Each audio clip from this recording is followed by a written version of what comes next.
Well, good morning and welcome to Wake Up in the Word. We are in day number 5 of the servant gospel. We're talking about the gospel of Mark, some of the beautiful things we're seeing there. We're in chapter 2. How about come join me for just a minute and let's look at a brief devotional and one that'll help you get started perhaps in the discussion your life group is working on today. Yesterday, we saw Jesus as he began to confront some of the false beliefs of religious leaders by healing a man that had been paralyzed for years. And part of the revelation that took place in that particular time frame was that Jesus was the God man, he's the Messiah, and they would be challenged with whether or not they would accept his divinity or not. Well, today we begin in verse 13. It says, once again, Jesus went outside beside the lake, and a large crowd came to him, and he began to teach them. As he walked along, he saw Levi, son of Alphaeus, sitting at the tax collector's booth. Follow me, Jesus told him, and Levi got up and followed him. Now, in case you haven't connected this yet, Levi is another name for Matthew. That's right. When you open your New Testament, the very first gospel is named Matthew, written by one of the followers of Jesus by that name. That's who we're talking about here. Another name for him was Levi. He was a tax collector in the day, and Jesus came by and said, I want you to follow me.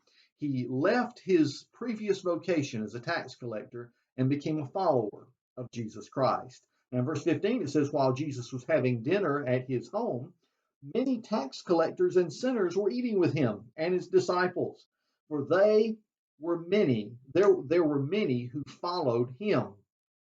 Well, now, what do you expect? When Levi or Matthew begins to follow Jesus, he wants to have a party and introduce some of his friends to Jesus. Well, who are his friends?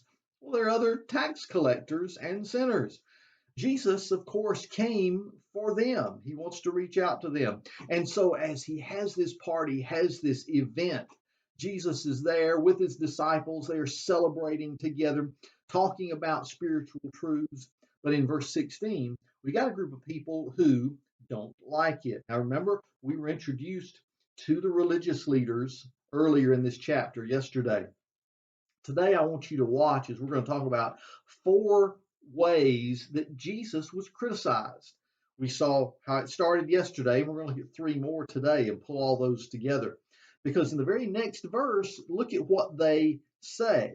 Verse 16, when the teachers of the law who were Pharisees saw him eating with sinners and tax collectors, they asked his disciples, why does he eat with tax collectors and sinners? Now, I would ask you, pray tell, who could Jesus have dinner with if he didn't have dinner with sinners? You see, they didn't even look at themselves as sinners in need of a Savior. And so, how could Jesus even minister to them? They don't think he needs to be there for them.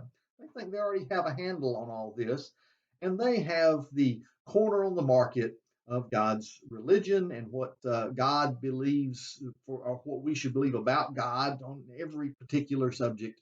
They don't really need Jesus. Now, do they? On hearing this in verse 17, Jesus said to them, it's not the healthy who need a doctor, but the sick. I've not come to call the righteous, or those who think they're righteous anyhow, but sinners. So Jesus is immediately letting us know he's there for us.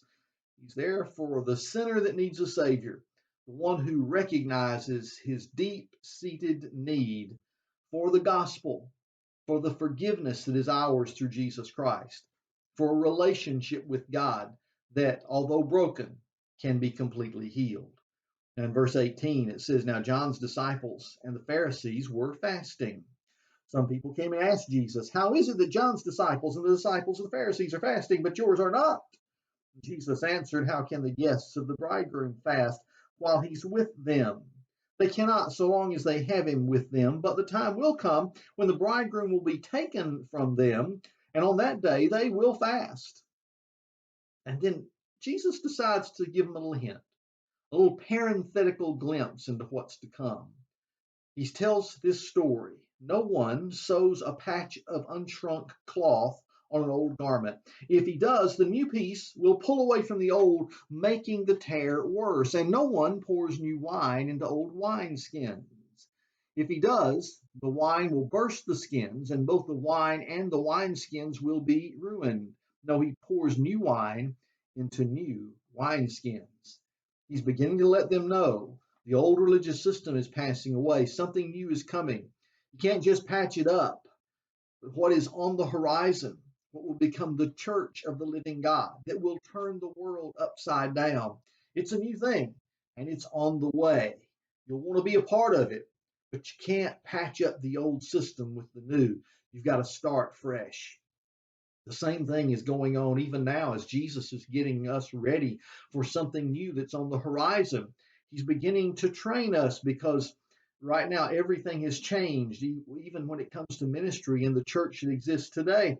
Nothing will ever be the same again. We've got to look at new ways to redesign our ministry for these last days. And as we're doing that, he's just getting us ready for the ultimate change that's coming when he returns.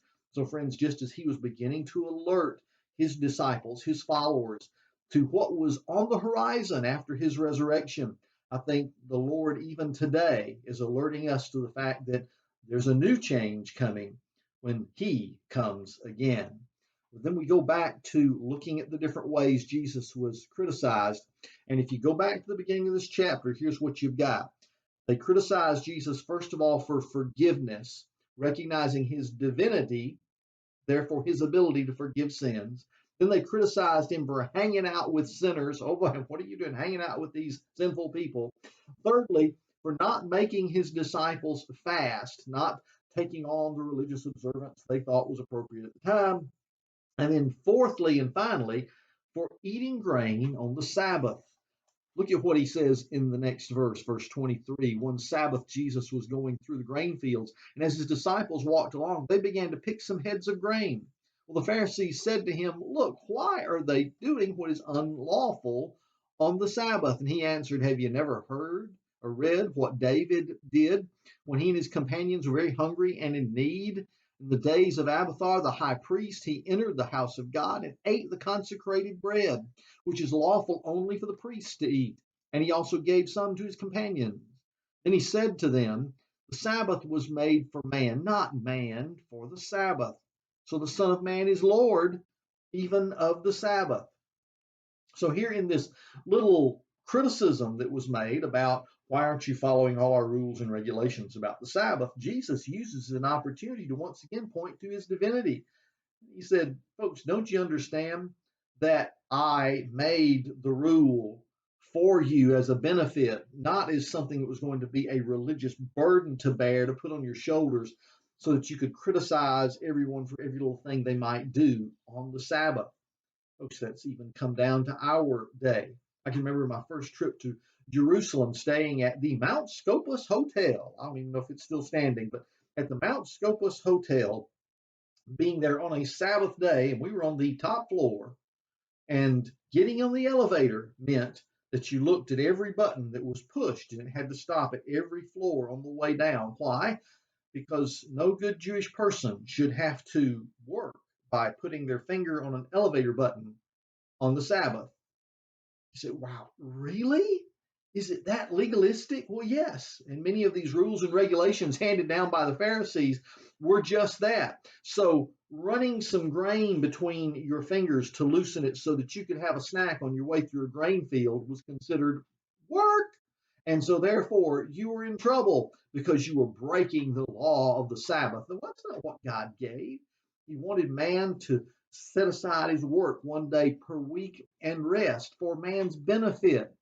So Jesus said, you got to understand the Sabbath was made for man, not man for the Sabbath. And then once again, he expresses his divinity. He starts the chapter doing this. He ends the chapter doing this, saying the Son of Man is Lord, Master, King, Boss, Director, the one in charge, okay? The Son of Man is Lord even of the Sabbath. You know, friends, what Jesus is doing is revealing his ministry and revealing who he is to the people that are following him.